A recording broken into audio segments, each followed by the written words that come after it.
Hello, it is Sunday, November 4th, 2018. We're taking a look at the S&P 500. This is a follow-up to the video that I posted on that was dated for the 26th, October 26th. Black Friday, question mark, was I think pretty much the title of that video.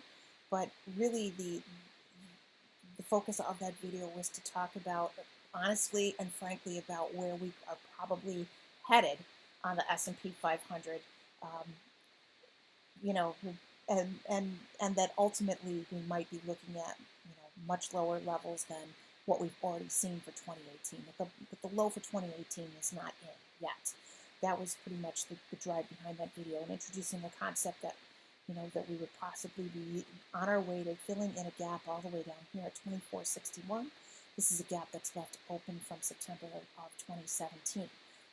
We have filled in all the gaps that we set so far in 2018 that are left below us.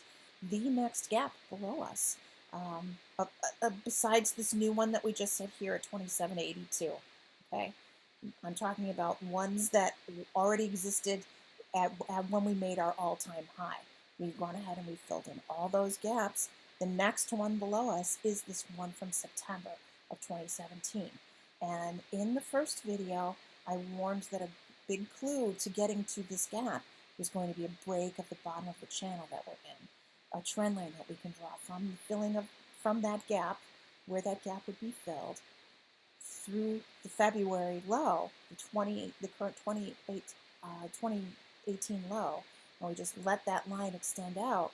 We saw that the back test low in April held it, and the low that had printed the day before I posted that first video had held above it as well. Well, since then we have broken it. We've even closed once below it. So we have more and more damning evidence that we were going to go ahead and fill that gap. And just to refresh your memory about some other information that leads me to believe that we would fill that gap is this. When we take our all-time high to this major low that we set here, this very first swing low that we set down here that took us down to 2710, we take that whole area of range that we've created and we double that down. That would take us down to about 2480, and that's where I got that 2480 target.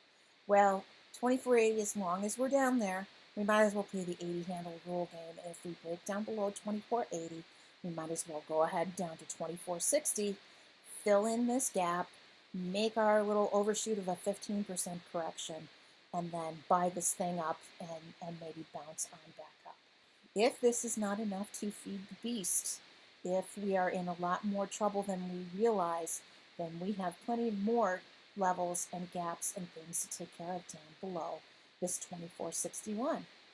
We have a whole slew of gaps that were left in 2017, because as you can see, 2017 was just a one big grind all the way up, and we left a lot of gaps in our wake, and culminating all the way down here to maybe even getting into what happened in 2016 around the time of the election.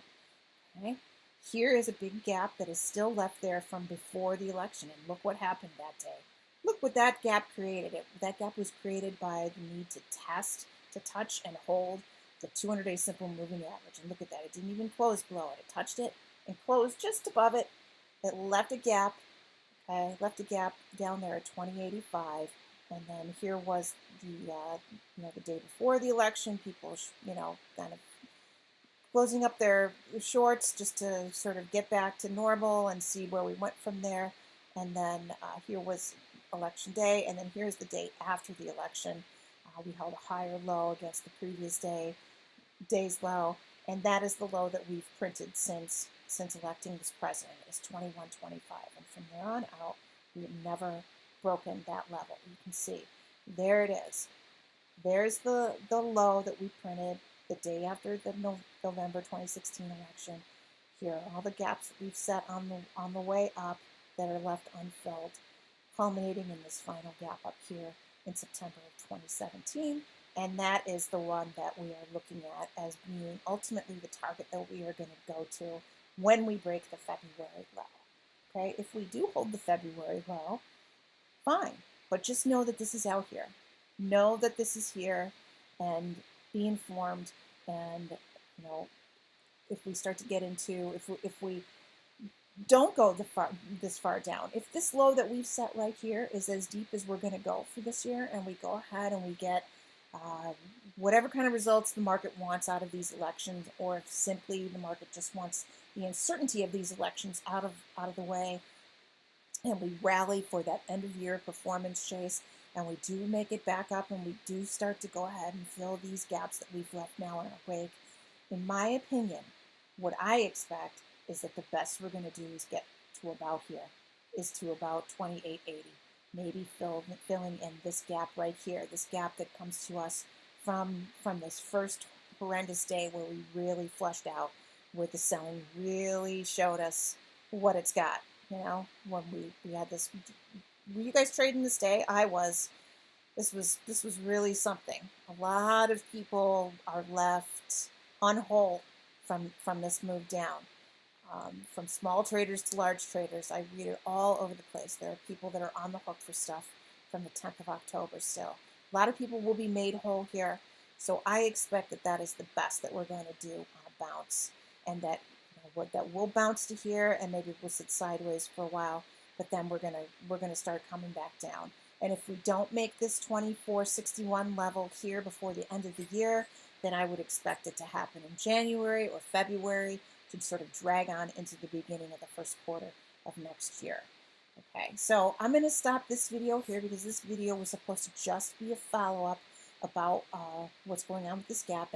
And here you can see, like I said, here are those breaks of this trend line.